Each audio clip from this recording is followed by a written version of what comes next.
Welcome everyone, I would like to show you how to access the flashlight or torch in any iPhone. So in order to do this, on an iPhone without a home button, you're going to slide down from the top right, so top right, slide down with one finger and it will access the control center. If you have an iPhone with a home button, okay, so with a home button, you just slide up from the very bottom and it will also access the same menu. So you see this little flashlight toggle, just tap on it to turn on the flashlight, tap on it again to turn it off, and the same applies for an iPhone with a home button. Now if you long press on this toggle, regardless of which device, you will see this menu right here. So this changes the light intensity, so first bar, low intensity, okay, you can see. And if I go to the top one, this is the highest intensity, and you can see the flashlight is a lot stronger.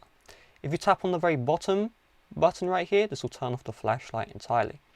Now, every setting you set here will be remembered next time. So if I set this to the highest intensity, turn off the flashlight, and I just tap on the toggle, it will always use the highest intensity, as you can see.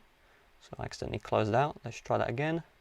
You can see if I turn on the flashlight, highest intensity, okay, every time, right, boom. If I set this to the lowest intensity, every time I tap on the toggle, it will use the lowest intensity. Now, if you go to the camera app, okay, on both devices, right, on iPhone, devices which do not have a home button, in order to access the flash, let's say you want to take a picture of flash, you slide up from the bottom, and then you just want to tap on the flash icon, and then set it to on. When you take a picture, it will use the flash. Now on the older iPhones, you just need to tap on the flash icon here, and then you have the auto on and off. So if I select on, you can see the flash will now be used to take photos. Okay, so with that being said, thanks for watching. See you guys later. Bye bye.